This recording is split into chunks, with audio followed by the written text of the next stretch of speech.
বিশ্বাসকে দেখেছি ভালোভাবে সেলফি তুলতে। অরূপ বিশ্বাসকে মনে হচ্ছিল মেসির জায়গায় অরূপ বিশ্বাসকে নিয়ে প্রোগ্রাম হচ্ছে। মেসিকে এক ঝলকে দেখতে পাইনি। কয়লা চুরি গরু চুরি ঠিক আছে, মেসি চুরি করবে? এত বড় চোর না, কয়লা চুরি করবে, তোমার গরু চুরি করবে, সব চুরি করুক, মেসি চুরি করবে কেন? ওরা তো ভালো কাজ করেছে, চোর হোক জাত ভালো। হ্যালো বন্ধুরা, welcome to my channel, welcome to my another video. আজকের এই ভিডিওয়ে পলিটিক্যাল কিছু ব্যাপার থাকবে। যাদের পলিটিক্যাল ব্যাপারে অ্যালার্জি তারা এই ভিডিও থেকে একটু দূরেই থাকো। কেন? ওরা তো ভালো কাজ করেছে, চোর হোক জাত ভালো। দেখো, মেসি চলে গেছে ইন্ডিয়া ছেড়ে, কিন্তু মেসির মেশামেশি এখনো শেষই হয়নি। মেসিকে দেখতে এলাম, শুভশ্রীকে দেখেছি 12,000 টাকায়। আজকের এই ভিডিওয় কথা হবে যে এই মেসি এসেছিল, মেসিকে নিয়ে কে কি বলেছে সেটা নিয়ে, আর লাস্টে এই বেকার যুব সমাজকে কি পরামর্শ দিল আমাদের দিদি পিসি, সেটাই শুনবো। বারবার বলেছি নরেন্দ্র মোদী দিচ্ছে না, ওটা দিল্লির।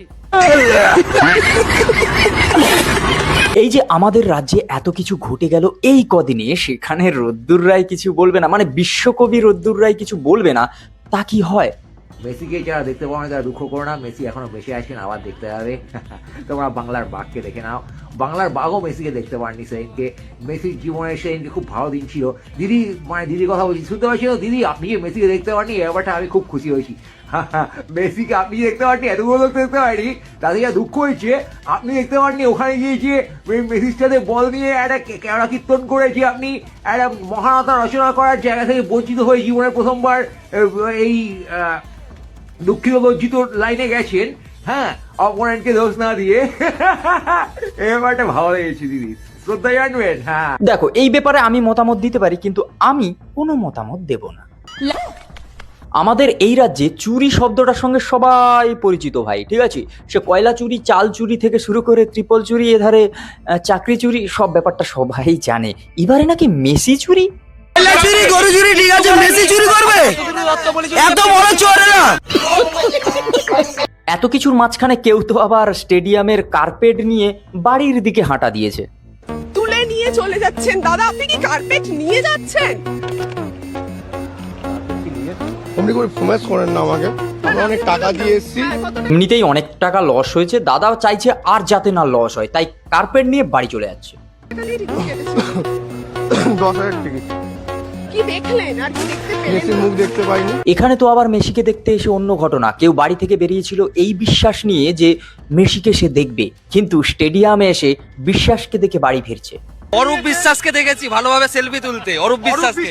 আমাদের রাজ্যে কিন্তু ইদানিং এ বিশ্বাসের মর্যাদা বেশ রাখতে শিখে গেছে সবাই। মনে হচ্ছিল মেসির জায়গায় অরূপ বিশ্বাসকে নিয়ে প্রোগ্রাম হচ্ছে। আমাদের এই রাজ্যে যেই বিশ্বাস করেছে সেই ঠকেছে। মেসিকে দেখতে কেউ 2-3 মাস ধরে টাকা গুছিয়ে টিকিট কেটে মেসিকে দেখতে এসেছে। খাটনি আমার ওয়েলথ গেছে। আমি 15 বছর বয়স থেকে আমি টাকা জমিয়ে দুর্গাপুজো কালী পুজো আমি স্কিপ করে আমি মেসিকে দেখতে। আবার কেউ নিজের বিয়ে বন্ধ করে বিয়ে ছেড়ে মেসিকে দেখতে এসেছে। मेरा शादी है आज, शादी छोड़ के आए। 35,000 টাকা স্যালারি, 15,000 টাকা টিকিট কেটেছি খালি এই একটা দিনের জন্য। তবে এত কিছু ঘটনার মাঝখানে একজন মানুষ বিশাল গালাগালি খেয়েছে ভাই, বিশাল গালাগালি। মানে এরকম গালাগালি খাওয়ার পরেও যে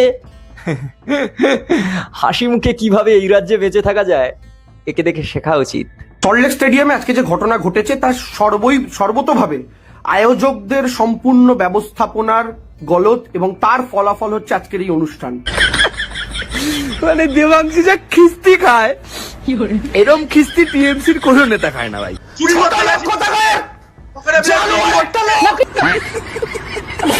আমাদের এই রাজ্যে এত কিছু ঘটছে তার কারণ নাকি বেকারত্ব বেড়েছে। তাই পিসি, দিদি, তিনি হচ্ছে সবাইকে পরামর্শ দিচ্ছেন যে কি করলে এই বেকারত্ব ব্যাপারটা ঘুচে যাবে।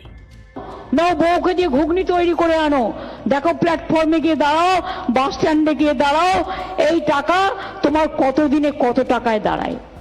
দিদি কিন্তু সবার ভালো করতে চেয়েছিল, কিন্তু পাবলিক খেপে গেছে। আমি যখন বলি অনেকে আমাকে খেপায় যে আমি কেন চায়ের কথা বলি। প্রধানমন্ত্রী যখন বললাম চায় বেচতেছে, তখন তো তুমি কিছু বলো না।